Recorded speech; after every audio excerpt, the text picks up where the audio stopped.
Clara se tenait dans sa cuisine ensoleillée, les rayons du soleil filtrant à travers les rideaux légers, illuminant les murs blancs et créant une atmosphère paisible.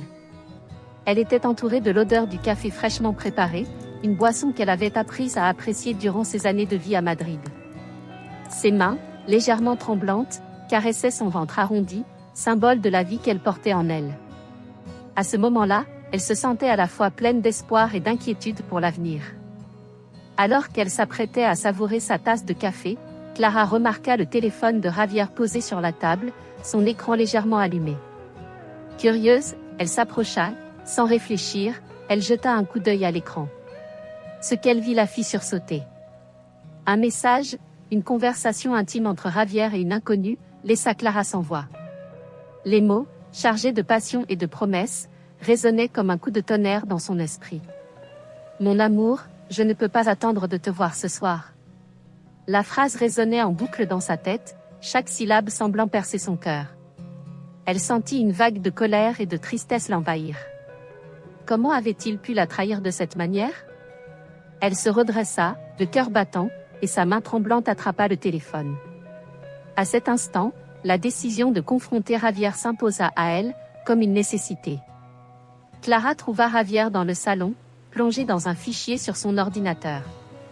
L'innocence de son apparence, avec ses cheveux en désordre et son regard concentré, lui parut soudainement insupportable.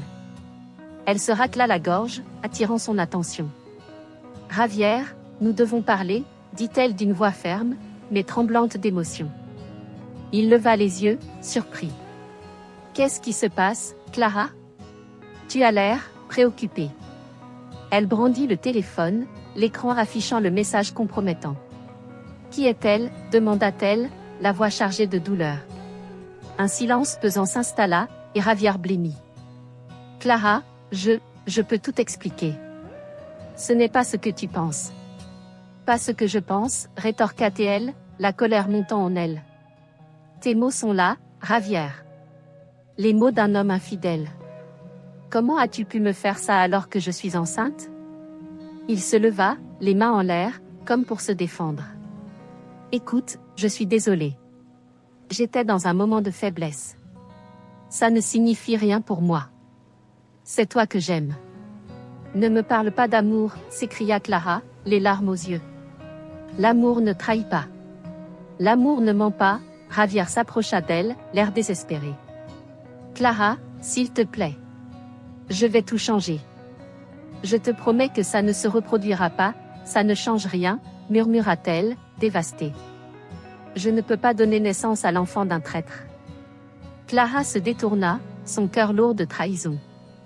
Elle se dirigea vers la porte, les pas résonnant dans le silence de l'appartement. Javier la suivit, une expression de regret peignant son visage. « Clara, ne fais pas ça. Nous pouvons surmonter cela ensemble. » Elle se retourna une dernière fois, le visage baigné de larmes. « Je ne peux pas rester ici, Javier. Je ne peux pas vivre avec un homme qui a brisé ma confiance. » Et avec ces mots, elle sortit, laissant Javier seul, immobilisé, alors qu'une ombre de désespoir s'installait sur son visage. Clara pouvait sentir le poids de la trahison sur ses épaules, mais une flamme de détermination commençait à naître en elle. Ce n'était pas seulement un au revoir, c'était le début d'un nouveau chapitre qu'elle était prête à écrire, loin de l'homme qui l'avait trahie. Clara se tenait dans l'appartement de Lucia, le cœur lourd mais un peu plus léger que lorsqu'elle avait quitté Javier. L'endroit était chaleureux, rempli de souvenirs de leur amitié, et l'odeur du café fraîchement préparé flottait dans l'air. Elle s'installa sur le canapé, en soupirant profondément, tandis que Lucia se dirigeait vers la cuisine. « Tu veux un café, Clara » demanda Lucia, sa voix douce et réconfortante. « Oui, s'il te plaît. »« J'en ai besoin » répondit Clara, sa voix à peine audible, noyée dans ses pensées. Lucia revint avec 2 tasses, s'asseyant face à Clara. Elle observa son amie avec inquiétude.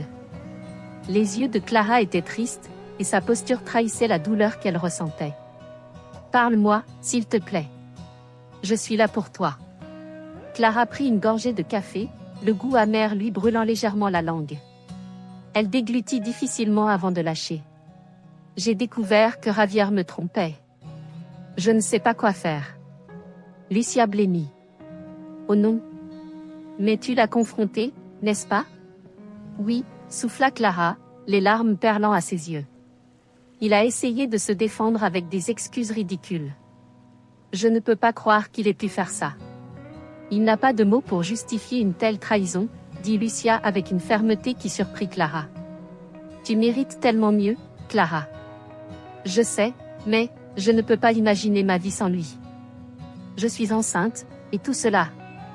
Sa voix se brisa, et elle détourna le regard pour éviter que Lucia ne voie ses larmes.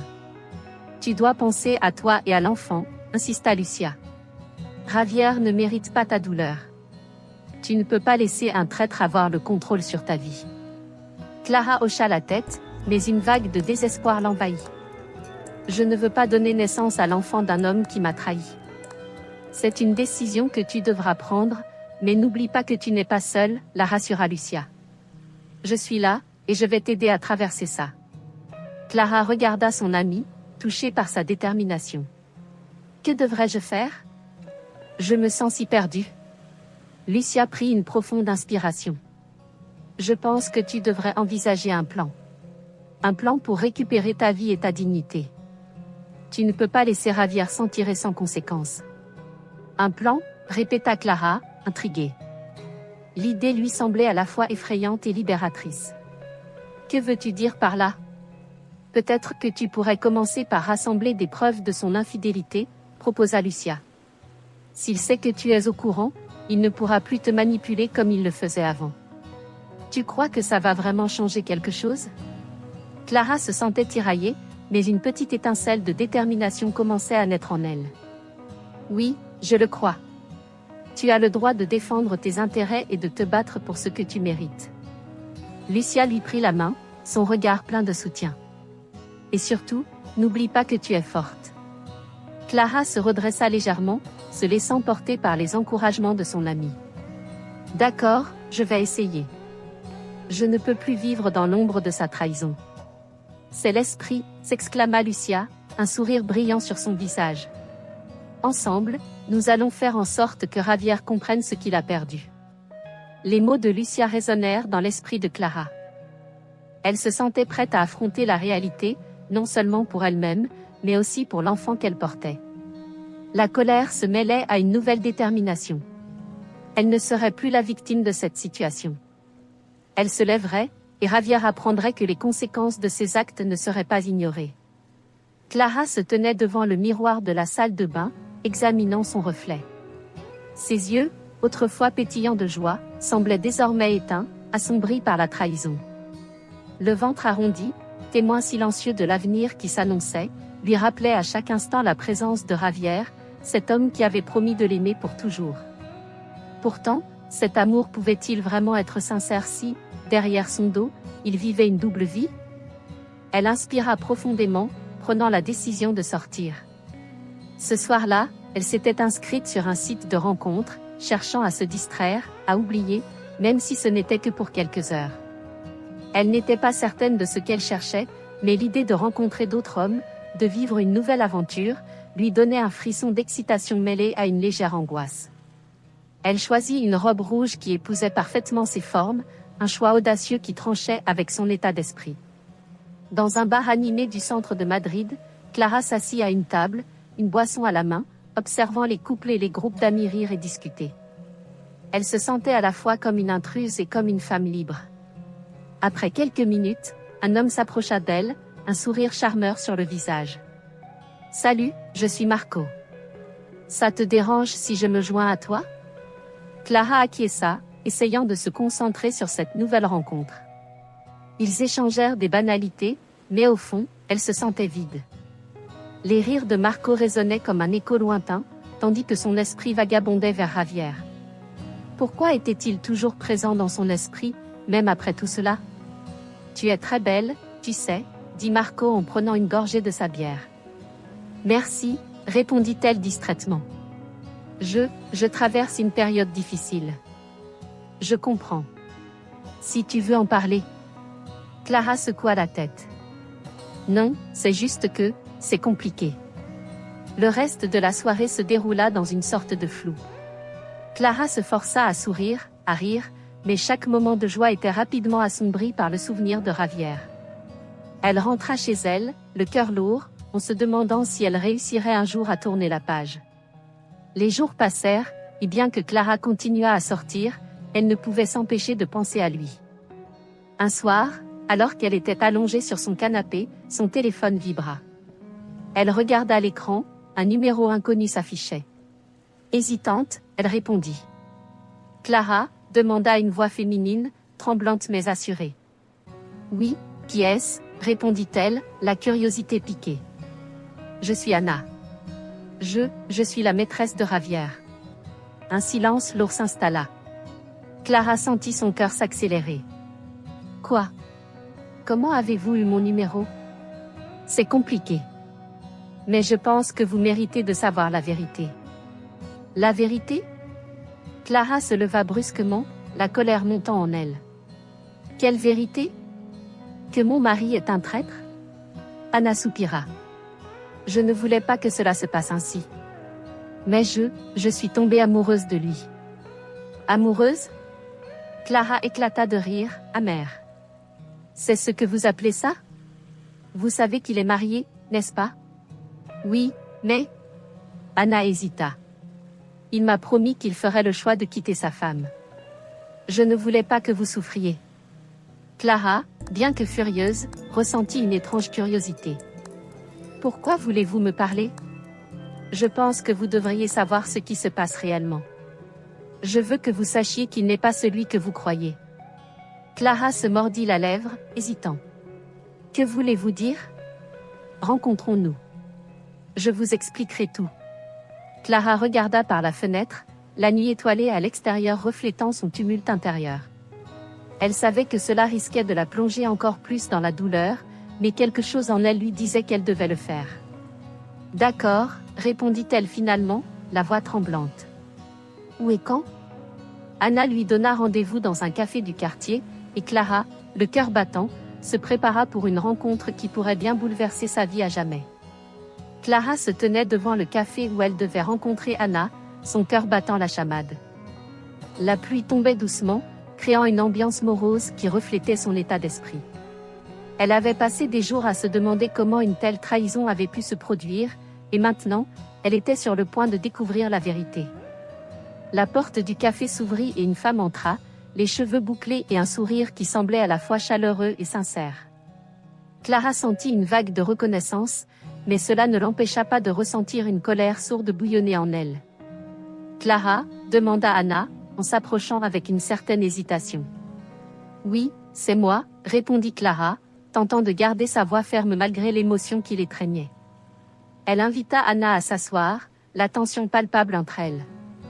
Je suis désolée pour tout ça, commença Anna, en jouant nerveusement avec sa tasse de café. Javier m'a dit que vous étiez au courant. Au courant? Clara ne put s'empêcher de rire amèrement. Au courant de quoi, exactement? De la façon dont il m'a trahi. De la façon dont il t'a promis un avenir qu'il n'a jamais eu l'intention de partager avec moi. Anna se redressa, son regard se durcissant. Écoute, je ne suis pas ici pour te mentir. Je ne savais pas que tu étais encore dans sa vie. Javier m'a dit que vous aviez des problèmes. Il m'a fait croire qu'il allait s'engager avec moi. Les mots d'Anna résonnèrent dans l'esprit de Clara comme des coups de marteau.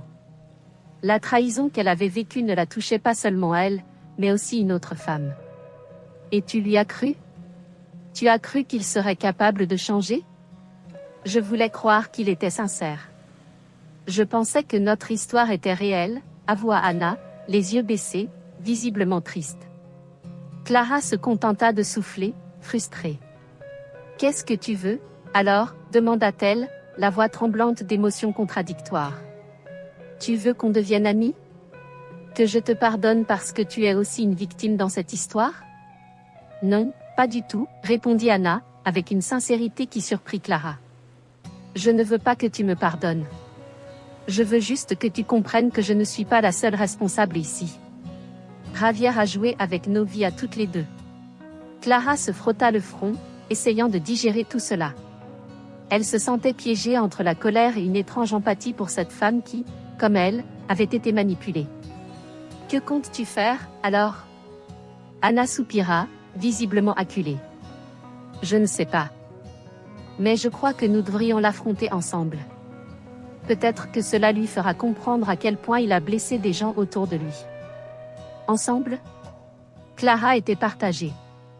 L'idée de s'unir avec la maîtresse de son mari lui était insupportable, mais la suggestion d'Anna résonnait en elle. Je ne sais pas si je peux te faire confiance. Je comprends. Mais je te promets que je ne veux pas lui faire de mal. Je veux juste que la vérité éclate, insista Anna, les yeux brillants de détermination. Clara réfléchit un long moment, ses pensées tourbillonnant comme une tempête. Peut-être qu'affronter Javier ensemble serait une façon pour elle de reprendre le contrôle sur sa vie. Très bien. Mais je veux que ce soit clair, je ne suis pas là pour te protéger. Je le ferai pour moi, pour ma dignité, et pour l'enfant que je porte. Anna acquiesça lentement, semblant comprendre la gravité de la situation. D'accord. Faisons-le. Nous allons lui montrer qu'il ne peut pas s'en tirer comme ça. Clara se leva, une nouvelle détermination dans le cœur. La colère qu'elle avait ressentie au début de cette rencontre était maintenant canalisée en une force nouvelle. Elle n'était plus une victime. À partir de ce moment, elle allait se battre pour sa vérité, pour son bonheur, et pour l'avenir de son enfant. Clara se tenait dans son appartement, le cœur lourd et l'esprit embrumé. Les preuves de l'infidélité de Javier s'accumulaient sur son bureau, comme des morceaux d'un puzzle sombre qu'elle devait assembler pour comprendre l'ampleur de la trahison. Les messages échangés, les photos, les rendez-vous discrets, tout cela lui témoignait d'un amour trahi. Elle soupira, profondément agacée. « Je vais lui faire payer », murmura-t-elle à voix basse. Lucia, sa meilleure amie, était un soutien constant dans cette tempête émotionnelle. Elle lui avait proposé de passer plus de temps ensemble, de sortir, de s'amuser et de retrouver un semblant de normalité. Un après-midi, alors qu'elle se promenait dans le parc du Retiro, Clara confia à Lucia son plan de revanche. « Je vais tout lui balancer, » dit Clara, les poings serrés. « Je veux qu'il sache que je ne suis pas une femme à ignorer. Je vais rassembler toutes les preuves, et je ferai en sorte qu'il soit exposé devant tout le monde. » Lucia hocha la tête, l'encourageant. « Tu as raison, Clara. Mais n'oublie pas de penser à toi aussi. Ce n'est pas juste une question de vengeance. Tu dois te reconstruire, pour toi et pour l'enfant. » Clara acquiesça, mais la colère bouillonnait en elle. En rentrant chez elle, elle se mit à fouiller dans les affaires de Javier, cherchant encore plus d'indices de son infidélité. Chaque découverte ne faisait qu'enflammer sa rage. Elle se surprit à sourire en imaginant le regard de Javier lorsqu'il réaliserait l'ampleur de son erreur. Les jours passèrent et Clara se sentait de plus en plus forte. Elle avait commencé à rassembler des preuves, des captures d'écran de conversation, des messages compromettants, et même quelques témoins qui avaient vu Javier avec Anna. Elle était déterminée à faire éclater la vérité au grand jour. Mais au fur et à mesure qu'elle avançait, une question persistait dans son esprit, est-ce que cela en vaut vraiment la peine? Un soir, alors qu'elle prenait un verre dans un café, Lucia lui demanda, et si tu avais tort de le confronter publiquement? Que se passerait-il si cela te blessait davantage au lieu de te libérer? Je sais que c'est risqué, répondit Clara, son regard perdu dans le vide. Mais je ne peux pas rester là, à faire semblant que tout va bien. Il doit comprendre ce qu'il a fait. Lucia la regarda avec compassion.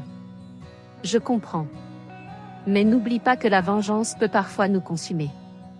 Tu as un futur à construire, Clara, et cela commence par te libérer de cette colère. Les mots de Lucia résonnaient dans son esprit.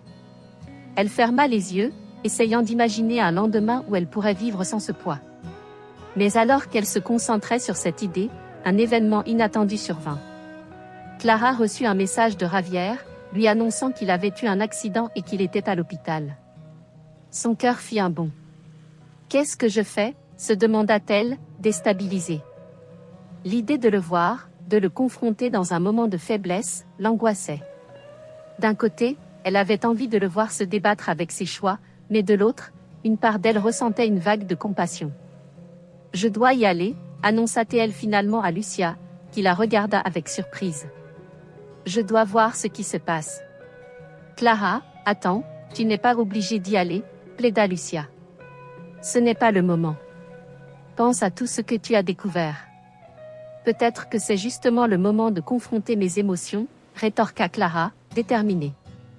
Elle se leva, ajustant son manteau avec précaution. Je vais le voir. C'est peut-être la dernière chance de comprendre. Lucia soupira, impuissante. Sois prudente, d'accord ? Clara acquiesça, le cœur battant. Elle savait que cette rencontre pourrait changer la dynamique de leur relation à jamais.